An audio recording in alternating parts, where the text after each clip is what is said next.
오직 여호와는 그 성전에 계시니 온 천하는 그 앞에서 잠잠할지니라. 주님, 우리 인간의 모든 소리를 다 낮추고서 하나님의 소리를 들으라 하는 것이 예배입니다. 오늘 이 예배의 자리에 저희들 불러주셔서 우리가 하나님의 소리를 꼭 들을 수 있는 이 귀한 시간이 될 수 있도록 도와주시옵소서. 세상의 가수들한테는 가수의 목소리를 듣고, 선생님들한테는 선생님의 목소리를 듣고, 사업하는 이들한테는 사업하는 목소리를 듣습니다. 주님, 이 시간에 우리가 예수님을 믿는 자들로서 예수님의 목소리를 듣기를 원하오니 주님, 찬양 중에, 기도 중에, 말씀 중에, 묵상 중에 말씀하여 주시옵소서. 예수님의 이름으로 기원하옵나이다. 아멘.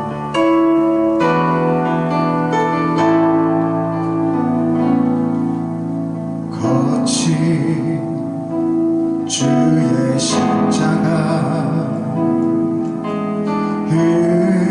흐르는 보혈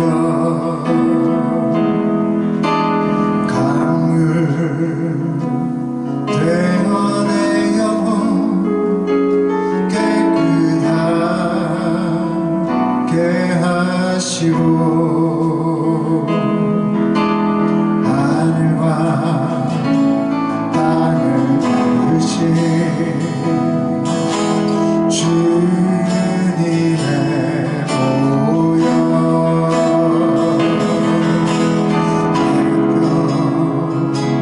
생의 사랑은 주의 십자가로다. 주의 보혈 흐르네 기뻐되어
있어요. 예수님이 십자가를 지고 부활을 하심으로써 하나님의 영원한 시간대로서의 그 시간의 그 의미를 우리들에게 알려주셨다. 시간의 의미. 사람이 죽었는데 다시 살아난다는 거예요. 이게 너무 신기하다는 거죠. 우리가 생각하는 이 크로노스의 시간은 끝나는 것이거든요. 그런데 하나님의 시간대인 이 카이로스는 시작도 없고 끝도 없는 거예요.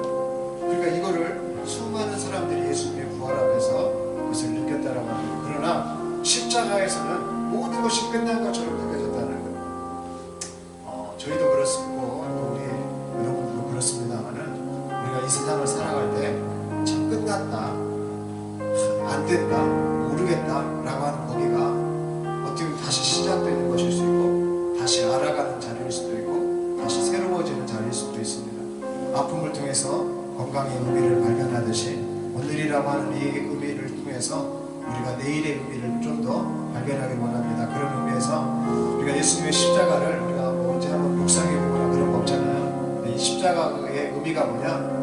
내가 죽고 네가 살았다 이거예요. 나는 너를 살리는 하나님이라 이거예요. 그래서 우리가 그 하나님 앞에 이 시간 잠시 십자가의 의미를 깨달으면서 주님, 제가 이 땅에서 무엇을 위해 살아야 됩니까? 제가 이 세상에서 어떻게 살아야 됩니까? 알려주십시오. 제가 하나님의 사람이 되기를 원합니다. 우리 짧게 고백하는 이 시간이 되기를 원합니다. 잠시 묵상하면서 주님의 그 십자가를 의미를 깊이 한번 생각해보는 시간이 되기를 원합니다.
사람이 죽는 것이 온 인류를 위함이라고 했습니다.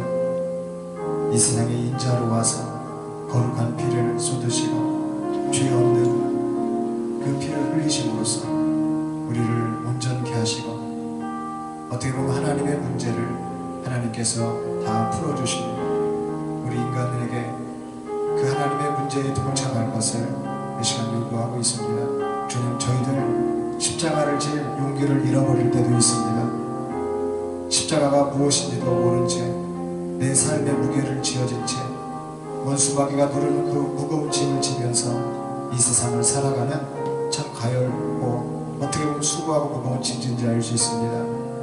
어떤 사람은 병으로 약점을 가지고 있고 어떤 사람은 언어로, 어떤 사람은 외모로, 어떤 사람은 키로, 어떤 사람은 가진 조건들로서 또 없는 것들로서 비교하면서 주님, 많은 그러한 오류 가운데 또한 현실 가운데 그러한 보여지는 것들 가운데 무거움을 다 가지고 있습니다. 주님, 이 시간 주의 십자가에서 그 모든 결박을 풀어주시옵시고 우리가 하나님의 사람으로서 온전히 서갈 수 있도록 회복하는 사람 되게 하여 주옵소서. 생명의 사람 되게 하여 주옵소서. 비전의 사람 되게 하여 주옵소서. 예수의 사람들 되게 하여 주시옵소서.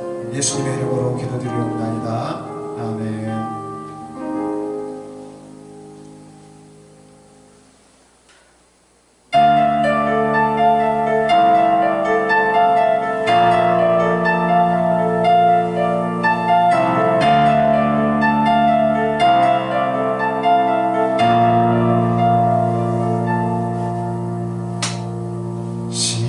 십자가를 등에 지고 병정들의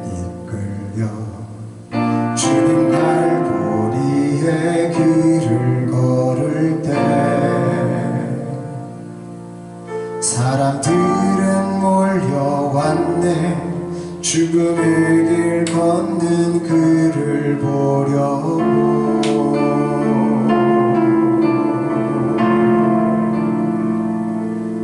가시면류관을 쓰신 주를 조롱하였네. 채찍 소리에 흥겨워하면서 그들은 소리쳤네.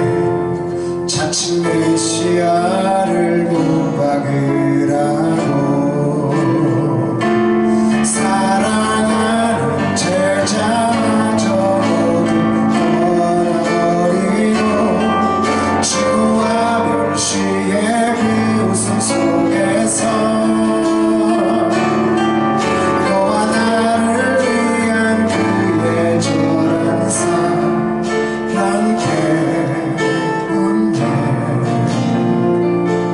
주님은 그 길을 걸어가셨네.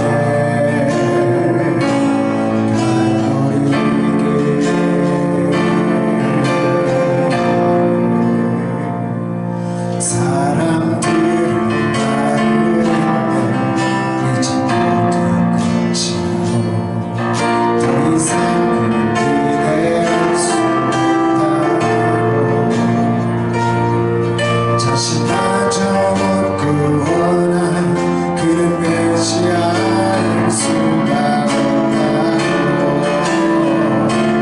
발버둥에 그 길만이 진정 구원의 길인 것을 그 누구도 이해하지 못했지만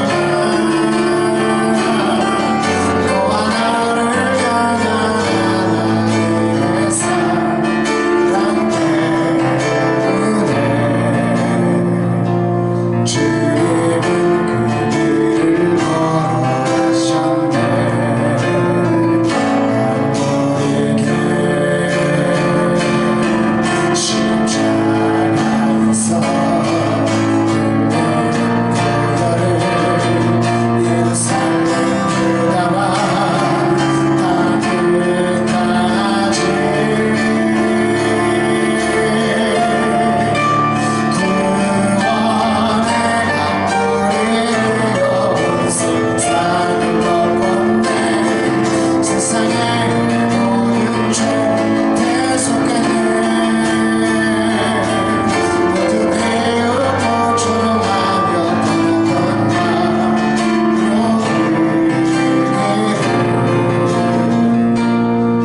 이젠 너와 내가 가야 하네. 생명의 길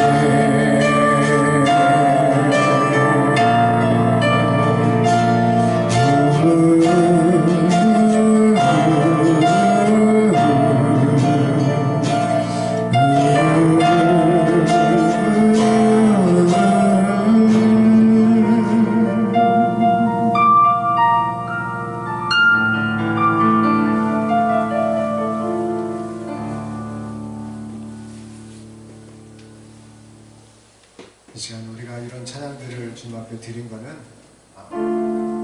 오늘이 종려주일이죠. 종려라고 하는 것이 뭐냐면 이렇게 이스라엘의 종려나무 가지를 이스라엘 백성들이 예수님이 이렇게 나귀를 타고 예루살렘에 입성을 하시니까 그들이 가장 흔했던 그 나무이기도 하지만 그 왕을 상징하는 종려나무 가지들을 가지고 호산나 다윗의 자손으로 오시는 이여 우리를 구원하소서라고 하면서 그들이 예수님 환영합니다.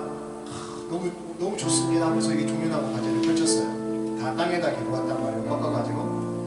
우리나라도 보면 이렇게 우리는 장례식장에서 막 이렇게 가면 막 국화 같은 걸 하잖아요. 막 그런 것들처럼 또 우리나라의 그 어떤 큰 행사 같은 거 보면 막 꽃들을 화환들을 보내가지고 축하해 주는 것처럼 그 당시도 그랬다는 예수님이 오시면은 그 종려나무 가지를 펼쳤는데 그 사람들이 그것을 펼쳤던 이유는 로마의 그 속박에서부터 우리를 벗어나게 해줄 만한 최고의 리더, 파워를 가진 리더로 인정했기 때문에. 그런데 예수님은 백마를 타고 오신 것이 아니라 어린 나귀를 타고 오셨다는 거예요. 그 나귀가 보여주는 의미를 사람들이 해석을 했었어야 되는데 성경 말씀에 나온 그대로를 해석하지 못하고 그저 보여 보여지는 예수님의 그 능력들, 막 오병이요 칠병이요 바다를 걷죠, 바람과 바다를 잠잠케 하죠, 맹인들의 눈을 띄워주죠, 소경의 귀가 났죠, 예?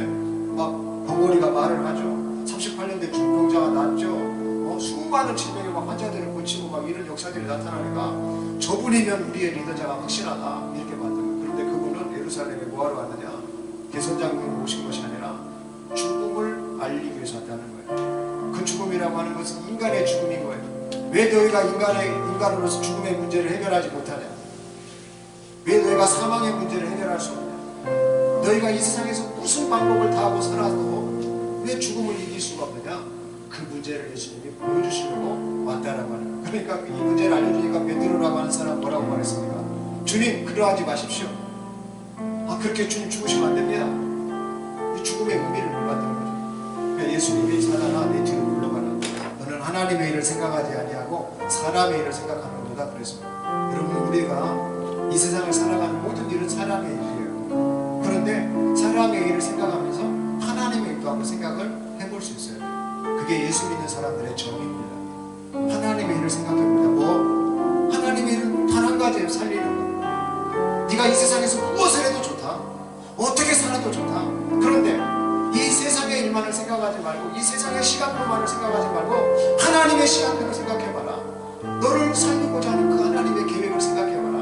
그게 하나님의 일이라고 하는 거죠. 그래서 우리가 이 기독교에서 고난주간 종교주의를 지키면서 예루살렘에 왜 예수님이 입성했느냐, 그리고 왜 고난주간을 보내고 계시느냐, 십자가에서 왜 못 박혔느냐, 왜 부활하시느냐, 이 의미가요 하나님의 일을 보여주기 때문에 아주 중요한 것이다라고 하는 것입니다. 그러나 그 하나님의 확실한 일이 이루어지기 전에는 우리가 같이 겪어야 될 것이 있다는 거예요. 그게 뭐냐?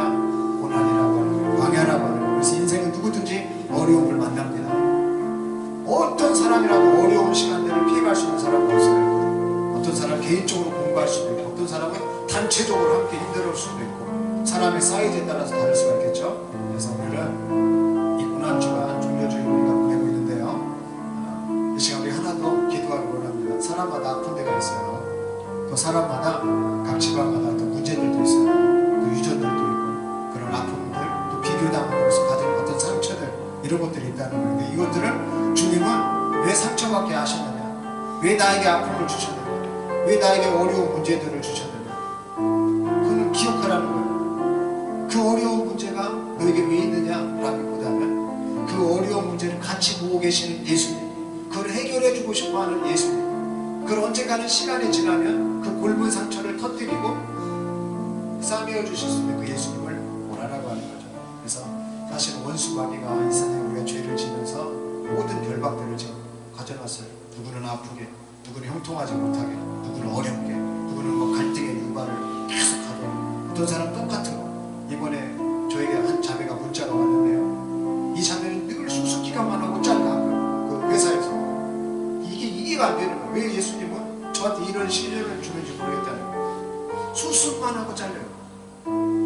학교에서 장학생이었어요. 1등이었어요. 항상 대학교에서 수제 얼굴도 예뻐요. 근데 신기해요. 잘려요. 수습만 딱 맞추고 그 회사에 잘려버려요. 그래서 또 회사를 갈까요 말고 늘 고민한대. 카드값을 메꿔야 돼.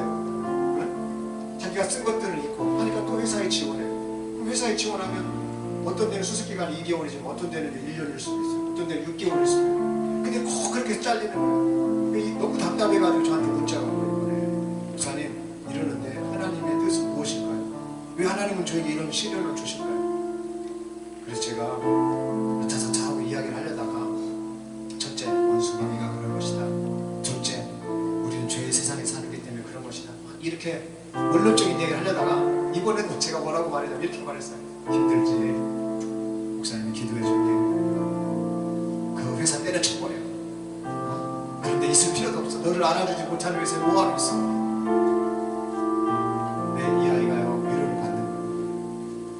근데 우리가 인간적인 위로 외에 한 가지 더 기도해야 될 것은, 너희가 이 세상을 살아갈 때 원수마귀가 있다는 거예요. 원수마귀가. 그 원수마귀와 싸워서 이기라는 거예요. 이 시간에 짧게 기도합시다. 우리 말씀 전에, 주님, 내가 이 세상을 살아가면서 참 사람과도 싸우는 것이 많지만 원수 마귀하고 내가 싸워서 이길 수 있는 이 영적인 센스를 내게 허락해달라고 우리 잠깐 이 시간에 기도하고 말씀을 삼아보도록 하겠습니다. 거룩하신 주님, 자기 세상에 어떤 사람들은 쉽게 살아가는 것 같기도 하지만 쉬운 일은 단 하나도 없다고 했습니다.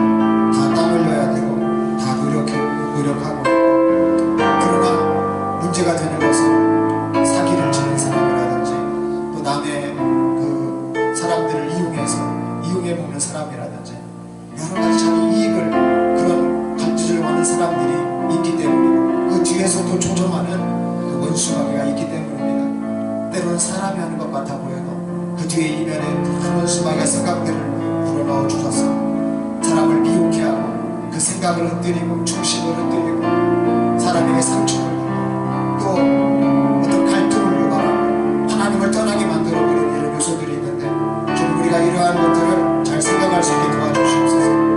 때로는 화도 나고 때로는 억울하고 때로는 분노가 치고 정말로 죽이고 싶고 이러한 심령을 갖는 것이 우리 인간의 마음 같아 보이지만 우리는 하나님의 마음을 닮아야 됩니다. 저 십자가에서 죄 있는 사람들이 자기를 쳐도 아무 말 없이 가시관을 씌워도 주먹질을 해도 침을 뱉어도 채찍질을 해도 창으로 찔러도 주님은 아무 말 없이 오히려 기도하시고 다 이루었다고 하셨습니다. 주님, 우리가 주님의 심정을 담지는 못하겠지만 따라가는 자로서 어떤 카피라이터처럼 가는 자로서 주님을 닮기만 해도 부서지는 역사들, 주님을 닮기만 해도 원수와의 결박이 풀어지는 역사가 나타날 수 있다. 주님, 우리가 어떻게 성경의 말씀을 다 지키면서 살아갑니까? 우리는 회개할 수밖에 없는 주님이지만 예수님을 닮아갈 수 있고 예수님의 길을 따라갈 수 있고 예수님이 주신 십자가를 치고 너희가 나를 따라오라고 그 자기 십자가를 치고 따라오라고 하시지 않습니까? 주님, 우리에게도 문제가 있습니다. 우리에게도 아픔이 있습니다. 우리에게도 질고가 있습니다. 우리에게도 어려운 것들이 있습니다. 나에게도 상처가 있습니다. 나에게도 승부리가 있습니다. 나에게도 잘 고쳐지지 않는 것들이 있습니다. 이겨내고 싶은 것들이 있습니다. 정말 극복하고 싶은 것들이 있습니다. 집중적으로 밀고 나아가는 것도 주님 원합니다. 이 시대 속에서 선한 리더가 되기를 원합니다.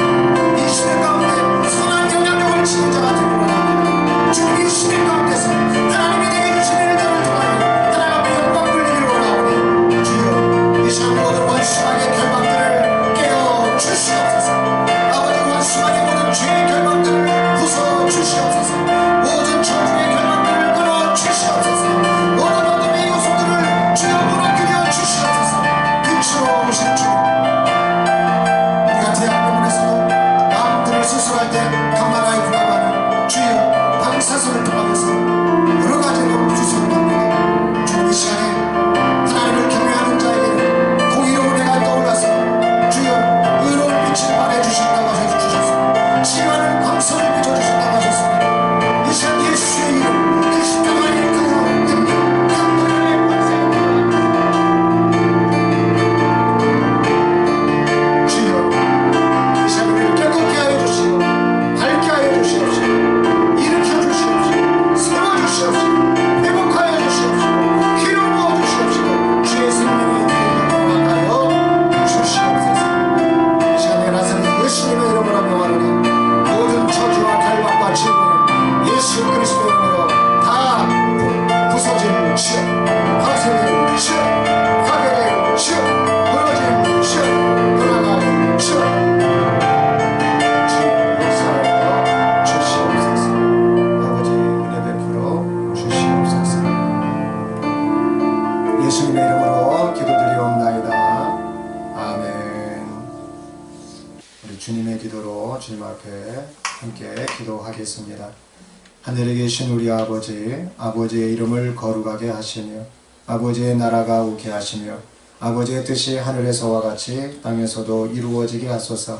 오늘 우리에게 일용할 양식을 주시고 우리가 우리에게 잘못한 사람을 용서하여 준 것 같이 우리 죄를 용서하여 주시고 우리를 시험에 빠지지 않게 하시고 악에서 구하소서. 나라와 권능과 영광이 영원히 아버지의 것입니다. 아멘. 오늘 이 시간 우리에게 주시는 하나님의 말씀은 신약성경 요한계시록 3장 14절부터 22절의 말씀입니다. 신약성경 요한계시록 3장 14절로 22절의 말씀, 우리 한 절씩 한 절씩 교독하시고 22절은 합독하겠습니다.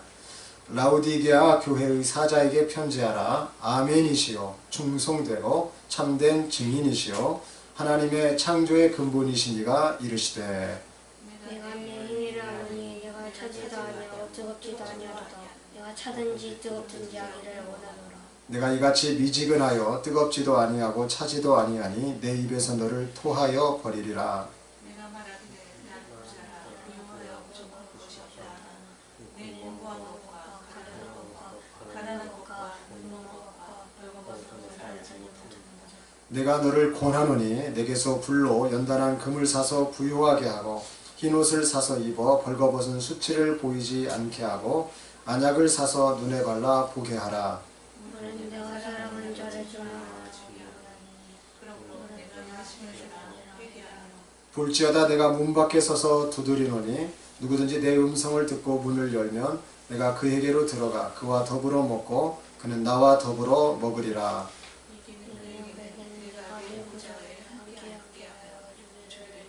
내가 이기고 아버지 보좌에 함께하는 것과 같이 같이 읽습니다. 귀 있는 자는 성령이 교회들에게 하시는 말씀을 들을지어다. 아멘. 자, 우리는 지난 시간에요. 지난 시간까지 6개 교회에 대해서 살펴봤습니다. 간단하게 칭찬을 들은 것과 우리 책망을 들은 것, 그리고 권고를 이렇게 바꿔서 이기는 자라고 했던 그런 내용들에서 간단하게 살펴보고 오늘 말씀을 보겠는데요.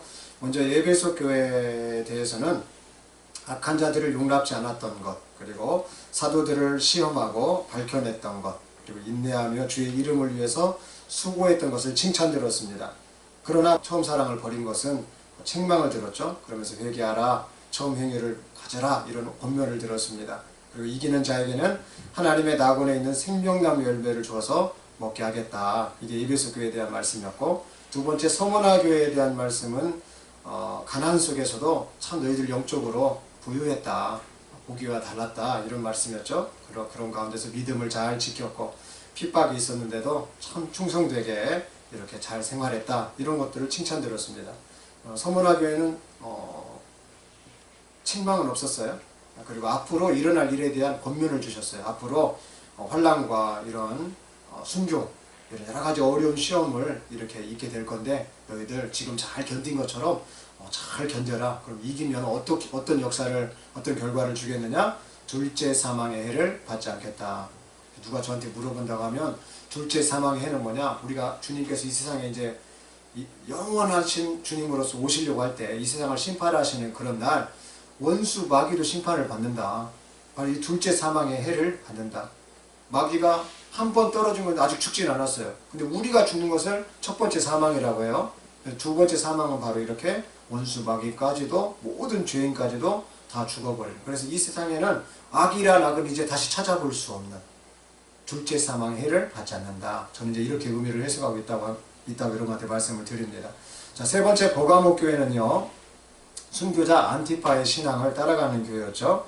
그래서 여기서 순교자 안티파가 나왔어요. 그래서 예수님의 이름을 굳게 지킨 것을 칭찬을 들었고, 단 그 발람의 교훈, 우상숭배와 음란 이런 것들을 따랐던 것을, 또 니골라당의 행위, 회개가 중요한 것인데 회개에 대해서 강조하지 않도록 만들어버린 구원파 같은 그러한 행위들을 용납한 것에 대해서 책망을 들었습니다. 그리고 이기는 자는 감추었던 만나를 주겠다라고 말했고, 받는 자밖에는 알 수가 없는 새 이름이 기록한 힌도를 주겠다라고 했어요. 힌도, 그 사람의 바뀐 것, 신분을 의미한다고 했습니다.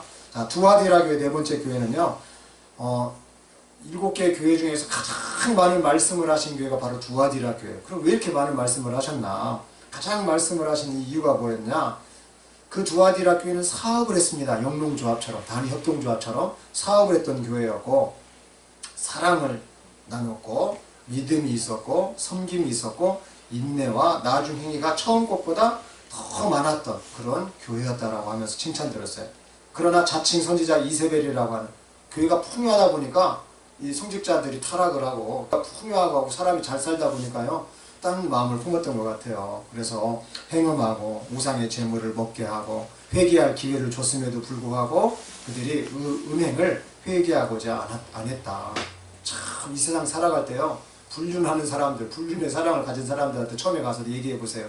그 불륜이다, 그 바른 사랑 아니다 하면은요, 그 사람들 중에 우리가 불륜이다 말하는 사람 아무도 없어요. 이게 진짜 사랑이다고 말해요. 그러니까 회개하기가 그처럼 어려운 거예요. 한번 빠져 들어가면 아무도 인정을 안 하려고 해요. 그러나 가정이 깨진 것을 나중에 확인을 하고 막 자녀들이 아빠 엄마 하고 그럴 때 막 정신들이 돌아오는 거예요. 아, 내가 저 사랑 가운데 저 자녀들을 낳았지, 저게 진짜 사랑이었지. 그러면서 다시 이렇게 돌아오려고 할 때는 이미 막 가정들이 깨져가지고, 그러면 이게 뭐냐는 거예요. 그래서 이때도 그랬다는 거예요. 이 두아디라 교회 사람들도 그 행음에 대해서 육체적인 그러한 사랑들에 대해서 막 선지자들이 이렇게 지적을 하고 이런 얘기들을 하면 고치려고 하지 않았다는 거예요. 그리고 이러한 책망을 들었다는 거예요. 그래서 이러한 결과로 행위대로 갚아주시는데 어떤 일이 일어나 침상에 던져버리신다는 거예요. 그리고 그들의 자녀가 이게 죽게 되는 일들이 일어난다 라고 하는 거죠.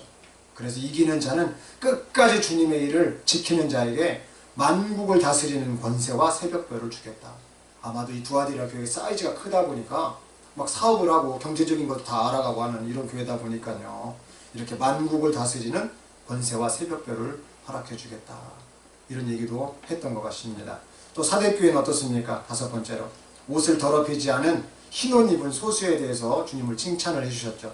살았다는 이름은 가졌지만 그러나 너는 실상은 죽은 것이다고, 행위가 온전하지 못한다고 책망을 들었습니다. 특히 네가 받은 것, 네가 들은 것을 잘 생각하고 지키고 회개하라는 말씀과 함께 예수님이 이 사대교회에는 어떻게 임하시겠느냐, 예수님의 존재가 어떤 존재냐, 도둑같이 이르시는 그런 하나님이다 라는 그 하나님 앞에서 도둑이 언제 올지를 네가 알았다면 깨어있을 거 아니냐. 그렇잖아요. 우리가 도둑이 언제 온다 그러면 깨어있다가 도둑을 막을 거죠. 근데 도둑이 언제 올지 모르면 우리가 언제까지 이걸 깨어있어야 돼. 사실 지칠 수 있고 힘들 수 있어요. 그래서 이 사대 교회를 향해서는 우리의 교회하고 똑같은 거예요. 오늘날 우리 교회하고도 영적으로 늘 깨어있어라, 문제 앞에 늘 깨어있어라 하는 것이죠. 그래서 이때 우리가 어떻게 할 것이냐, 이기는 자는 흰옷을 입게 될 것이고 생명책에서 결코 지우지 않으며 그 이름을 아버지 앞과 천사들 앞에서 시인하겠다. 우리가 기억할 필요가 있어요. 이 책이 있잖아. 우리는 인쇄가 되어 있으니까 이 책에 있는 것들이 그냥 이렇게 보기 편해요. 근데 하나님의 생명책은 놀랍게 뭐가 되냐면은 지워질 수 있다는 거야. 하나님의 생명책에서 이름이 지워질 수 있다. 주님이 생명책에다 이름을 다 써놨다. 마치 무슨 동화 같은 얘기 아니에요? 이름을 써놓은 사람들이 생명력이 없어질 때는 지워진다. 죄를 많이 지을수록 지워진다. 원래 우리는 생명책에 이름이 기록된 존재예요. 그런데 누구는 이름이 기록되어 있고 누구는 지워지느냐? 이 사대교회를 통해서 우리가 볼 수 있었다는, 그만큼 회개하는 것, 깨어있는 것이 중요하다. 그리고 지난주에 살펴본 필라델피아 교회, 작은 능력을 가지고서도 주님의 말씀을 지키고 주님의 이름을 배반하지 않고, 특히 그 사람 시험의 때에 인내의 말씀을 지킨 것을 칭찬을 들었고요. 그 시험의 때를 면하게 해주시겠다고 주님은 말씀해 주셨습니다. 더불어 이기는 자는 하나님의 성전의 기둥이 되고 하나님의 이름, 새 예루살렘의 이름, 예수님의 새 이름 위에 그의 이름을 기록해 주겠다라고 하셨습니다. 자, 오늘은 일곱 번째 교회로서 이제 라우디게아 교회에 대해 살펴보겠는데요. 라우디게아 교회에게 말씀하시는 예수님이 어떤 분이시냐, 이게 중요하다는 거죠. 자, 요한계시록 3장 14절 말씀 우리 다 같이 한번 읽어보겠습니다. 자, 요한계시록 3장 14절 말씀 시작. 라우디게아 교회의 사자에게 편지하라. 아멘이시요 충성되고 참된 증인이시요 하나님의 창조의 근본이신 이가 이르시되 라고 말씀하고 있죠. 자, 예수님은 아멘, 여기서 충성된 증인, 충성 참된 증인, 하나님의 창조의 근본이신 이라고 해서 네 가지의 지금 예수님의 성질을 보여줘요.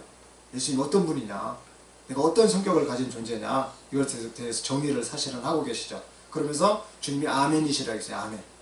이 아멘이라고 하는 뜻이요, 서두에 쓰이는 의미가 다릅니다. 그리고 말미에 쓰이는 아멘 의미가 달라요. 우리가 뭐 교회에서 막 목사님들이 설교를 하거나 뭐 누가 할렐루야 하면 아멘 이렇게 하잖아요. 이 아멘은 말미에 쓰이는 거예요. 말미에. 어법상 이게 첫 번째 아멘으로 쓰여지면 이 의미가 조금 달라져요. 이 의미가 무엇이냐. 자, 굳건히 믿을 수 있는 진실로라는 의미로 바뀌어집니다. 이 말이 서두에 쓰일 때 그런다는. 그러면서 강조를 할 때는요 또 이렇게 바뀌어집니다. 정말로, 진실로, 이렇게 쓰여진다는 거예요. 그러니까 예수님께서 왜 아멘이시오 이렇게 서두에다가 자기를 아멘이라고 먼저 이렇게 썼냐면은 내가 진짜다. 내가 진실한 하나님이다. 내가 신으로서 말하면 내가 참신이다. 지금 이 이야기를 우리에게 하고 있는 거예요. 진짜. 이 세상은 다 가짜다. 진짜다. 진짜 신이다. 이걸 말하려고 하는 거예요. 두 번째, 충성이라고 하는 말은 이게 헬라어로 보면 피스토스라고 하는 말인데 충실한, 믿을만한, 신뢰할 수 있는 분이라고 하는 의미를 갖고 있습니다. 그러니까 우리는요 아랫사람들로부터의 충성만을 생각하잖아요. 너 나한테 복종해, 너 나한테 순종해, 너 나한테 충성하라니까. 우리가 계급적으로 보면 어떻습니까? 이 상위의 계급을 가진 고위층의 사람들한테 밑에 뭐 하위 계급을 가진 사람들이 충성하라고 하잖아요. 열심히 일하라고 막 이러잖아요. 근데 예수님은 반대예요. 예수님은 윗사람이 충성하겠다는 거예요. 이것을요 중국의 국제 열방학교, 만방학교라고 하는 그 목사님이 자기랑 이러한 의미를 담아가지고 우리가 먼저 학생들한테 섬깁시다. 우리가 정말 학생들의 리더로서 그냥 너희들 이렇게 따라와라가 아니라 우리가 섬기면서, 우리가 서브하면서, 우리가 가르쳐주면서, 우리가 이해해주면서, 우리가 함께하면서 이 아이들 끌고 옵시다. 그래서 국제 만방학교가요 그렇게 해서 섬김의 학교라고 하는 거예요. 그래서 거기는요 학생들이 가면은 선후배 관계가 없어요. 다 형이라고 부르고요, 언니라고 부르고, 누나, 뭐 오빠라고 불러요. 그러면서 동생들 시키잖아요. 신기하죠. 그 형들이 다 해, 누나들이 다 해, 언니, 오빠들이 다 해요. 그런 학교도 있어요. 그래서 우리 서울시 교육부 관계자들이요 다 놀러 갔어요. 그 배우러 갔어요. 그 학교를 갔더니 세상에 선생님들이 다 섬겨, 리더들이 다 섬기는 거예요. 우리 한국의 리더들은 시키잖아요. 야 이거 해 저거 해 이렇게 하는데 거기 학교는 그렇게 하지 않아. 4인실인데 기숙사도 4인실 안에서 어떻게 생활하냐면 형이 제일 위에 가지고 위에 침대 칸을 써요. 선배들이 위에 침대 칸을 써. 그리고 후배들한테 밑에 칸을 줘요. 편하게 쓰라고. 이 전통이 거기 살아있어요. 다 형들이 물을 떠와요. 다 누나들이요 전부 다 청소해요. 그럼 동생들이 어찌할 바를 몰라. 어찌할 바를. 그게 자동적으로 갑니다. 자동적으로. 그렇게 변해버린 자기의 자녀들을 보면서 부모들도 중국에 왔다가 놀랍니다. 이 학교는요 서울시 교육부만 간 곳이 아니에요. 미국 하버드에서도 갔습니다. 미국의 유수한 대학들에 많이 보내는 거예요. 오히려 미국 학생들과 더 신앙이 좋은 거예요. 왜요? 기독교 학교로서 바로 이 충성된 의미를 하나를 여기다가요 녹여냈습니다. 여러분 우리들도 마찬가지. 저도 목사지만은 웬만하면 힘든 일 같이 하려고 하고 또 난 모르게 막 하려고 합니다. 물론 저도 시키기도 하죠. 그러나 이 정신을 우리가 예수님이 이랬다는 거예요. 예수님이 난 너에게 충성된 하나님이라는 거예요. 나는 너에게 열심을 가지신 하나님이라는 거예요. 여러분 이 하나님이 우리와 동행하시겠다라고 말하고 있는 것입니다. 이 말은 또 이렇게 의미도 가질 수가 있어요. 내가 거룩하니 너희도 거룩하라. 내가 사랑하듯 너희도 사랑하라. 내가 기도하니까 너희도 기도하라. 이런 말과 똑같다는 거예요. 내가 충성하니까 너희도 충성하라. 세 번째는요 참된 증인이시라는 거예요. 이 미트루스라는 말, 말티스라고 하는 말인데요. 이 말이 무슨 말이냐? 증거, 순교자, 기록, 목격자, 증인을 의미합니다. 이 말은 우리를 뒤에서 십자가에서 우리를 위해서 죽으심과 또 우리가 하나님의 자녀라고 하는 것들을 증인으로서의 하나님 되심을 의미합니다. 자, 내가 십자가에서 지금 왜 죽느냐? 왜 죽느냐? 내가 너를 살리는 증인이다. 나밖에는 증인이 없다. 이런 뜻이에요. 십자가에서 우리가 십자가에 예수님을 바라본다고 했을 때 우리가 깨달아야 될 것이 있다는 거예요. 아, 나를 살려주시는 증인. 재판장에서요 나를 변호해 주시는 변호인. 그 증인이 있습니까? 이 사람이 죄를 안 졌다라고 하는 증인이 있습니까? 그럴 때 예수님이 십자가로서 자기가 다 보석금을 갖는 거예요. 보석금을. 자기가 다 무는 거예요. 그리고 우리를 석방시키는 거하고 원리와 똑같다라고 하는 것입니다. 마지막으로 하나님의 창조의 근본이신 분이라고 예수님 말씀하고 계세요. 나는 창조주 하나님이다. 예수님이 자기를 창조의 근본이신 분이래요. 창조의 근본이신 분을 우리 성경에서 아버지라고 합니다. 아버지를 창조한 분이라고 해요. 창조자라고 해요. 이 땅에 인자로 오셨던 그 예수님이 내가 아버지야. 내가 창조의 근본인 창조주 하나님이야. 이 얘기를 하고 있는 것입니다. 자, 그렇다면 요한계시록 3장 14절의 말씀 우리가 정리해보면 진실하신 예수님은 우리가 믿고 신뢰할 만한 분이시고 우리가 예수님의 자녀라고 하는 것을 정말 참으로 증거하시는 창조주 하나님, 나를 만들어주신 분이라고 하는 것입니다. 자, 이렇게 말씀하신 예수님이 라오디게아 교회를 향해서요, 그 행위가 차든지 뜨겁든지 하라고 말씀하고 있어요. 자, 저는 오늘 라오디게아 교회를 향하신 이 말씀을 통해서 자, 이번 주 종료주일과 고난주일 한 주간을 뜨거운 삶의 시간표를 한번 지내보자. 어떻게 뜨겁게? 물도 끓여야 뜨거워져요. 가만히 보고 있다고 물이 뜨거워지는 거 아닙니다. 응? 고난주간은 사순절의 마지막 주일에 그 예수님의 행적을 사실 기념하면서요, 부활절을 준비하는 가장 중요한 교회의 절기라고 볼 수 있습니다. 주일에 예수님께서 오늘 예루살렘에 입성하시고 시간이 지나서 이제 목요일에 최후의 만찬이라고 하는 제자들하고 최후의 만찬을 나누시고 금요일에 십자가에 못 박혀 돌아가시고 토요일에 예수님의 그 무덤가에서 사람들이 이렇게 기다리고 사흘이 되는 주일, 다음 주 이제 돌아오는 주일이 되겠죠. 그 주일에 부활을 하는 그날을 이제 기념해서 우리가 주일을 그 시점으로 해서 지키는 거죠. 그래서 매 주일이 사실은 부활주일이에요. 매 주일이 부활절입니다. 매 주일이 또 성탄절이에요. 매일이 어떻게 보면 부활절이고 성탄주일이고 그런 것입니다. 그래서 신앙이 이렇게 무르익으면 익을수록요, 우리는 한 주만 지키는 사람이 아니에요. 어떤 한 날만 지키는 사람이 아니라는 거예요. 호흡이 끊어질 수가 없듯이, 우리의 호흡이 뭐 언제는 쉬고 언제는 안 쉬고 이렇게 할 수 없듯이, 우리가 하나님의 사람은 예수님에 대해서 끊임없이, 저 천국에 대해서 끊임없이 그렇게 생각한다. 마치 월화수목금토도 주일처럼, 그 모든 날이 성탄절처럼 부활절처럼 그렇게 지내는 것이 사실 우리다라고 하는 것이죠. 자, 그만큼 이번 한 주간은 그런 것들을 중요시 여기는 기독교의 어떻게 보면 축제 아닌 축제다 라는 저는 말씀을 드립니다. 자, 이런 주간 그럼 우리가 어떻게 보내야 되느냐. 많은 기독교인들은요, 이 고난 주간을 통해서 예수님의 그 고통과 그 희생을 깊이 묵상하죠. 그래서 이 기간 동안 특별하게 금식을 하거나 또 절제된 식사들을 하거나 좋아하는 것을 포기하기도 합니다. SNS 활동을 멈추기도 하고, 그래서 뭐 우리가 그 SNS 단식이라고 하죠.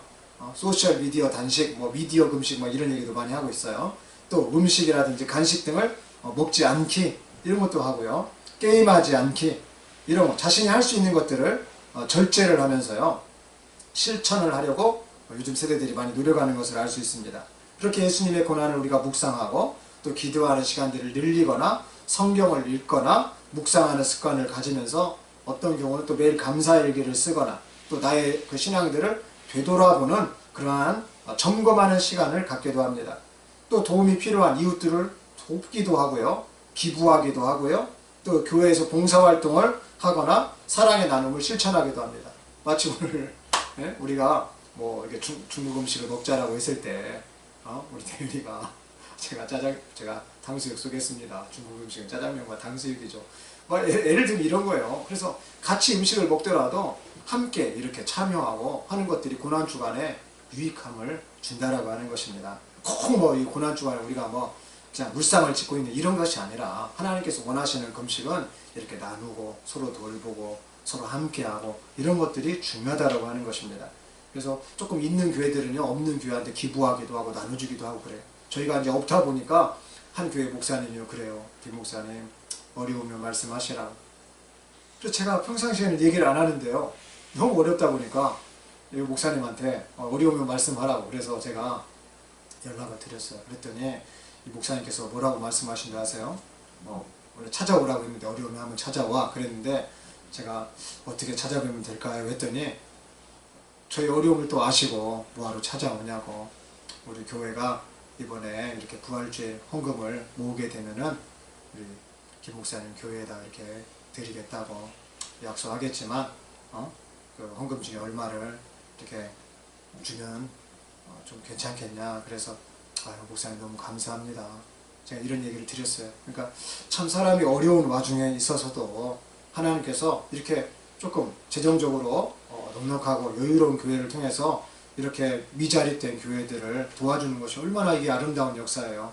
또 이것을 저희들이 이제 받는다라고 하면 저희들은 어떻게 해야 됩니까? 더 부흥하고 성장해서 우리들도 도와줄 수 있는, 정말 작은 교회, 어려운 교회, 또 어려운 사람들을 도와줄 수 있는 이런 교회가 되는 큰 지금 씨앗이 우리 교회에 심겨지고 있다라고 하는 것입니다.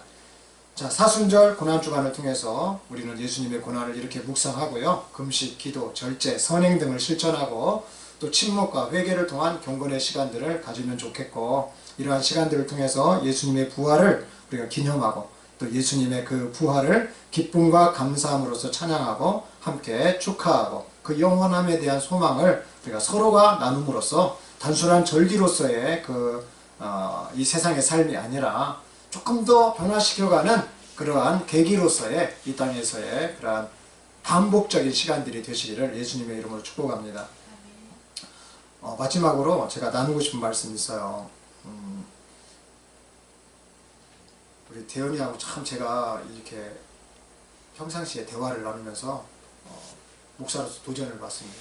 그래서 제가 이번 말씀을 준비하면서 어떤 말씀을 좀 나누면 좋을까요? 뭐 고난주간 똑같은 말씀들 말고 늘 이렇게 듣는 말씀들 말고 뭐 저야 오늘 요한계시록을 통해 가지고 같이 접목을 시켜서 말씀을 하고 있으니까 조금 색다른 부분이 있지만 그럼에도 불구하고 늘 듣는 이야기 말고 정말 우리가 같이 고민해 봐야 될 고난이 뭘까? 요즘 말씀을 준비하면서 제가 한번 뭘 좀 담아봤으면 좋겠다. 그래서 고민을 했었는데요. 이렇게 막 뉴스들을 검색해 보다가 4월 4일자 한 분의 이야기를 제가 이렇게 보게 됐습니다. 그래서 이 이야기를 조금 나눠가면서 예수님의 뜻을 우리가 앞으로 찾아가면 좋지 않겠나. 왜냐하면 예수님은 오늘 라우디게아 교회를 향해서요 2가지를 책망했기 때문에 그랬습니다. 뭐냐면 첫 번째는 나는 부자라 부유하여 부족한 것이 없다 하나. 우리나라하고 똑같은 거예요. 우리나라가 뭐 겉으로 볼 때는 잘 산 것 같고 그러지만 이 라우디게아 교회도 지금 부자다고 하고 부유하다고 하는데 네 곤고한 것과 가련한 것과 가난한 것과 눈먼 것과 벌거벗은 것을 알지 못한다. 예수님 책망하셨거든요. 그러면서 권면했어요. 예수님에게서 불로 연단한 금을 사서 부유하게 하고 흰옷을 사서 입어 벌거벗은 수치를 보이지 않게 하고 안약을 사서 눈에 발라 보게 하라. 즉 예수님 안에서 문제를 해결하라. 두 번째 책망은 열심을 내지 않는 부분들을 책망하면서 회개하라 라고 권면을 했다는 거죠. 저는 이 말씀을요 월간 지방정부 TVU라고 하는 더 보이스 오브 US에서 2025년 4월 4일자 블로그에 게시한 서울대 인구정책연구원 센터 연구원 중 한 분의 이야기들을 지금 오늘 여러분하고 나눌 거예요. 이 말씀 중에서. 이 말씀과 연결이 되기 때문에. 이분이 어떤 이야기를 들고서 이 글을 썼냐면요. 한 정치인이 청년들이 개만 사랑하고 애를 안 낳는다. 이 말에요. 이 서울대 정책연구원이 막 이 열정이 잃은 거예요. 우리 세대를 너무 무시한다. 이렇게 생각을 한 거죠. 그러면서 세대 갈등이라고 하는 제목으로 화두를 꺼내가지고 이야기를 풀었습니다. 28년 만에 배드민턴 단식 종목 금메달을 누가 땄죠? 안세영이라고 하는 22살의 청년이 땄어요. 그런데 이 안세영 선수가 배드민턴 협회의 부조례에 대해서 다 얘기를 해버렸잖아요. 기자회견을 열어버렸잖아요. 그 불만을 토로해버렸습니다. 선배 세대가 만들어 놓은 시스템에 대해서 문제점을 정확하게 지적을 해버린 거예요. 현재 우리나라는 이렇게 각 세대가 느끼는 사회 문화적 갈등은 물론 연금개혁과 같은 정책적인 부분에서 세대적 갈등이 깊어지고 있다. 이분이 이제 이렇게 이야기를 하면서 시작을 합니다. 자, 그러면서요 기원전 1700년 그 수메르 점토판에서 나온 이야기를 꺼냈어요. 기원전 1700년 수메르 점토판에서 무슨 글자가 발견이 되느냐, 요즘 젊은이들 너무 버릇이 없다 라고 하는 문구가 적혀 있는 것을 발견을 했습니다. 그 당시 수메르 점토판에도 요즘 젊은 것들 버릇이 없구만 기록이 됐다는 거예요. 그리고 기원전 425년 소크라테스도 요즘 애들은 버릇이 없다라고 기록했습니다. 말했다는 거예요. 이렇게. 자, 이것이 의미하는 바가 뭐냐, 세대 갈등이 언제나 존재해 있었다는 거예요. 그 수메르 점토판이 있었을 때도 세대 갈등, 소크라테스가 기원전 425년 전에 있었을 때도 세대 갈등은 있었다. 그리고 그것은 지속적으로 존재할 가능성이 있다라고 하는 것을 역사적으로 보여주고 있다라고 하면서, 최근 한국 사회가 기대 수명이 증가함으로써 세대 간의 갈등이 있다라고 보는 이들이 많다. 1955년부터 1964년생인 베이비붐 1세대, 그렇죠? 그 다음에 1965년부터 1984년생인 베이비붐 2세대와 1985년부터 1996년생인 MZ세대, M세대죠, M세대. 그리고 1997년 이후로 나온 Z세대 간의 갈등이 이렇게 두드러지고 있는데, 이 세대가 보여주는 것이 함께 사는 기간이 늘어나면서부터 서로가 겪었던 환경이 다르고 소통해야 하는 시간이 길어졌기 때문에 의견 충돌이 많은 것이 어쩌면 당연하다. 자, 여기 보세요. 뭐라고? 자, 이분이 이제 정확하게 이야기하고 있는 것들이 뭐예요? 함께하는 기간이 지금 늘어나고 있다. 함께하는 기간, 함께 사는 기간. 그만큼 서로가 겪었던 환경은 다른데 소통해야 하는 시간이 길어졌기 때문에 이런 갈등들이 일어나고 있다라고 봤다는 거죠. 실제로 한국 리서치의 그 설문조사 결과 2020년 18%의 그 세대 갈등이요, 2024년 작년에는요 37%까지 올라왔다고 합니다. 자, 앞에서도 말했습니다. 중요한 것이 뭐냐? 이러한 세대 갈등이 뭐 할 가능성이 많다? 지속될 가능성이 크다. 또 여기에 더불어서 사망자가 가장 많이 분포하는 구간이 90세 구간이라고 합니다. 90세 나이. 지금 우리 한국 사람들이 가장 많이 죽는 지금 구간이 90세 구간. 그러니까 죽지 않고 있는 거예요. 이것은 두 가지 의미를 보여줍니다. 첫 번째는 국민건강정책을 잘했다. 국민건강정책을 잘했기 때문에 사람들이 오래 살고 있다. 근데 문제는 뭐냐, 문제가 뭐라는 거예요? 문제는 세대 갈등에 대한 것에 대한 투자를 못했다. 이것을 우리가 한번 고민해보자. 앞서 말한 청년 세대 중 한 명인 그 안세영 선수가요, 금메달리스트 아닙니까? 그죠? 안세영 선수는 연금을 받아요. 또 스포츠 광고 모델도 하고 있어요. 그것을 통해서 버는 수익금이 어떻습니까? 이것들을 따져보면 안세영 선수는 청년 취약계층이 아니에요. 그럼에도 불구하고 취약계층에서 나올 수 있는 소리가 아님에도 불구하고 배드민턴 협회에 대해서, 그 불합리에 대해서, 그 선수 생활에 여러 가지 불편한 것들에 대해서 그 취약점을 왜 얘기했을까요? 이 연구원은요 이렇게 말했습니다. 지금의 청년 세대는 형제가 많아봤자 1명 내지는 2명 또는 외동입니다. 그만큼 부모의 투자가 집중되었고 대부분 곱게 자랐다고 볼 수 있습니다. 공정하고 합리적이지 못하고 취약하다라고 이 청년들은 느끼는 세대입니다. 자, 이런 의미에서 국민연금도 마찬가지라고 말하고 있어요. 돈은 내는데 돌려받지 못한다라고 하면 누가 공정하다고 할 수 있습니까? 청년들은 사회가 어렸을 때부터 경쟁하고 돈, 대기업, 서울이라고 하는 꼭지점을 향해 가고 있다라고 말하고 있습니다. 청년들에게 합리적이고 이기적인 선택은 어쩌면 당연한 것이다. 물론 이에 대한 옳고 그름을 판단하기는 쉽지 않지만 시스템을 바꾸는 것 또한 쉬운 일은 아닐 것이다.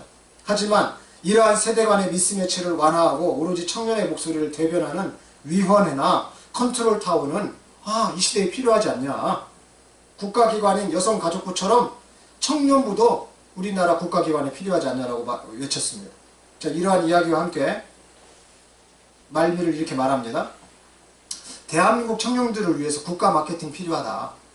새롭게 정돈된 광화문 일대를 보자. 대한민국 선진국이다. 생각이 절로 든다. 세계 어느 광장과 비교해 볼 수 없는 월드 클래스의 느낌을 가질 수 있다. 그 일대에 있는 서울 야외도서관을 보면 청년과 젊은 부모들이 주말에 여유로움을 한껏 즐기고 있는 것을 볼 수 있다. 시원하게 흐르는 청계천을 보자. 거기서 발 담그며 더위를 식히는 시민들. 대한민국 여권 파워 세계 3위, 세계 최고 수준의 대중교통, 모두 베이비붐 1, 2세대와 대한민국 정부가 일궈낸 것이다라고 말합니다. 자, 이러한 성과들을 우리 청년들에게 홍보해 보는 것은 어떻게 했느냐, 이분이 이렇게 이야기를 하고 있어요. 그러면서 우리 청년들은 자칫 자신들이 누리고 있는 인프라에 대해 별 생각이 없이 지나칠 수 있다.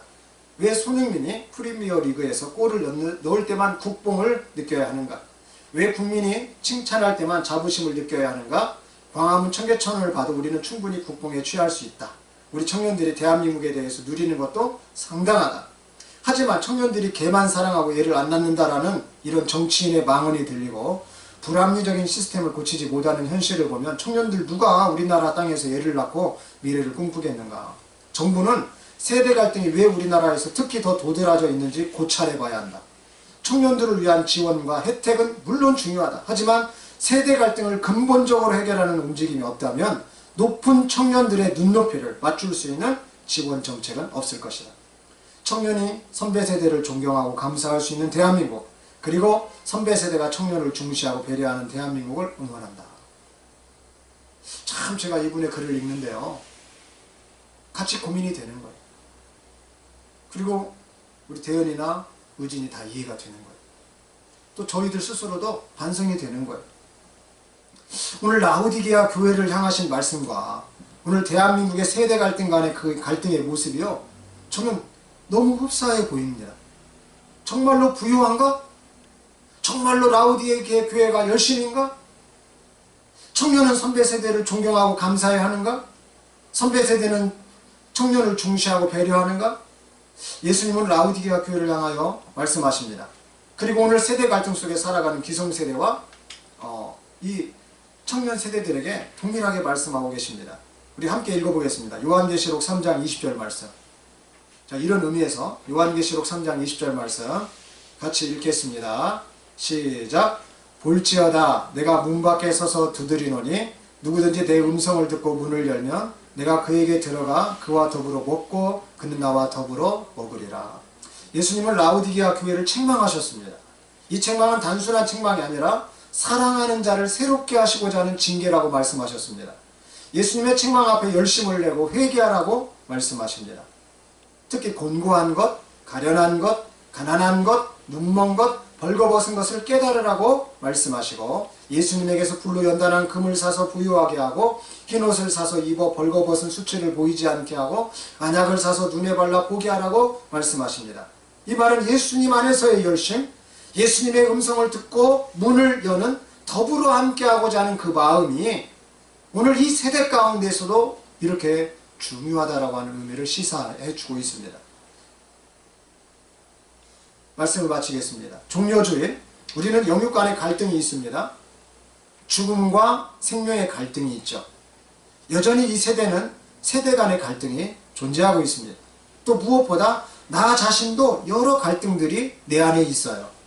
이러한 다격적인 갈등들을 우리가 생각해 보면서 예수님이 주시는 말씀으로 우리가 이겨내고 또 예수님의 이름으로 이기는 자가 되도록 우리의 마음의 문을 연다면 그 아버지의 보좌에 함께 앉게 되는 축복의 사람이 되겠다, 될 것이다. 예수님이 이렇게 말씀하고 있습니다. 기도하겠습니다.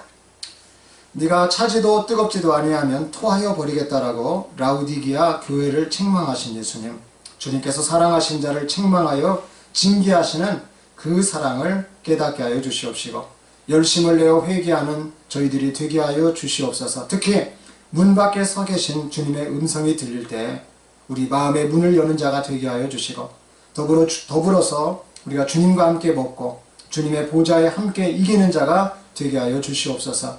종려주일 이 한 주간 우리가 뜨겁게 경건생활하며 보람되게 부활을 준비해 나아가는 주님의 자녀들이 다 되게 하여 주시옵소서.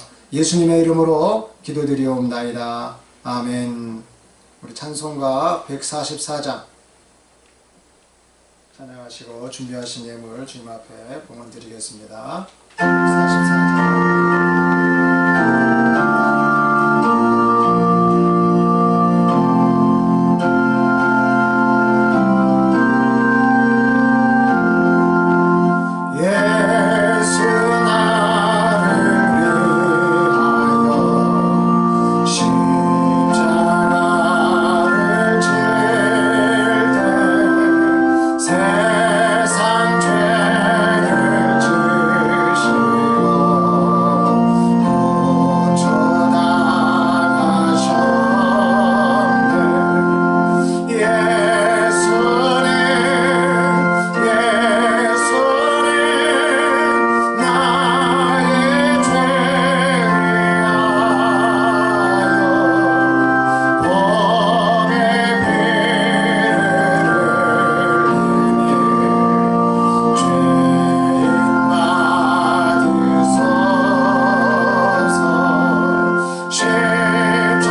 머물러 살아갈 수밖에 없는 이 세상의 현실 속에서조차도 우리 주님은 길을 내어주시며 그 일함에 복을 주시고 그 땀 흘림을 축복해 주시는 우리의 사정과 형편을 다 이해하시는 거룩하신 하나님인 줄로 믿습니다.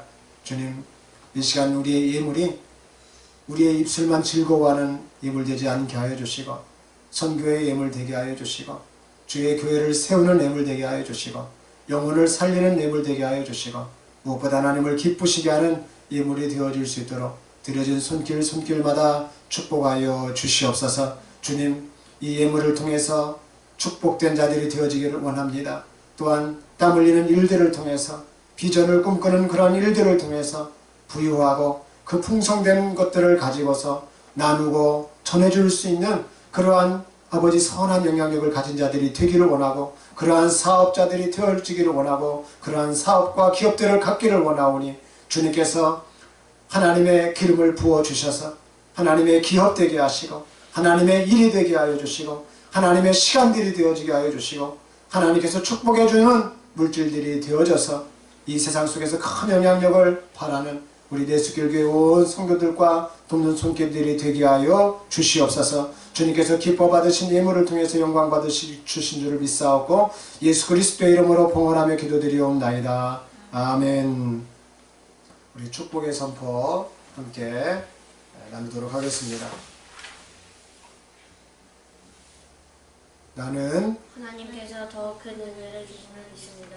나는 하나님께 복종하고 가기를 대적합니다. 나는 하나님을 가까이 하기를 다짐합니다. 나는 슬퍼하며 애통하며 오는 회개를 사모합니다. 나는 주 앞에서 멈추면 높여주심을 믿습니다. 나는 진리가 나를 자유케 하는 것입니다. 나는 예수님이 길과 진리와 생명이심을 믿습니다. 나는 예수님이 마귀에게 눌린 나를 거치심을 믿습니다. 나는 예수님께서 마귀에게 멸을 하심을 믿습니다. 나는 마귀가 불과 유한 곳에 던져짐을 믿습니다. 네, 아멘. 다 같이 자리에서 일어나셔서 빛을 들고 세상으로 1절 찬양하시고 축복을 마치겠습니다.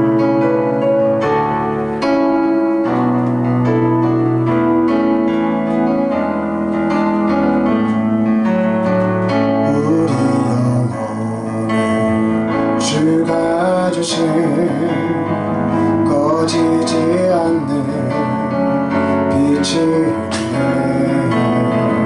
오직 주님께 우릴 드릴 때 그 빛을 밝혀 주시리라. 이제 일어나 소망이 없는 어두운 세상에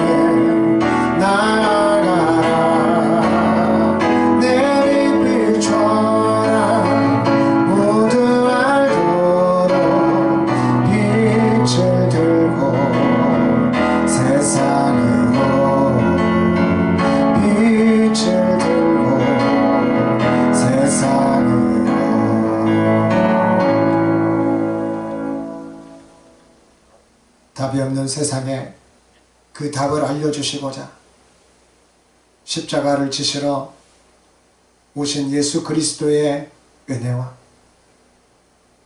창조의 근본이신 이로서 우리를 누구보다도 사랑하는 자녀로 껴안기를 원하시는 그 아버지 하나님의 그 사랑하심과 오늘도 성령으로 내주하여 주셔서 예수님처럼 이 세상의 고난의 길 자기 십자가를 지고 묵묵히 나아가는 수많은 세대 갈등들이 있지만 그러함에도 불구하고 나의 일들을 나에게 맡겨준 일들에 최선을 다하고자 하는 모든 심령들 머리 위에와 고난주간 종려주의를 통해서 예수님의 그 가신 길을 묵상하고 예수님의 모습을 담기를 원하는 주님의 자녀들 머리 위에 우리가 돕고 있는 저 몽골과 인도네시아 한국슬림 교회와 기쁨의 교회 선교사님들과 가정과 또 그 교회의 성도들 머리 위에 우리 내수길 교회와 우리 교회를 돕는 손길들 위에 이제로부터 영원까지 함께 계시기를 간절히 축원하옵나이다. 아멘.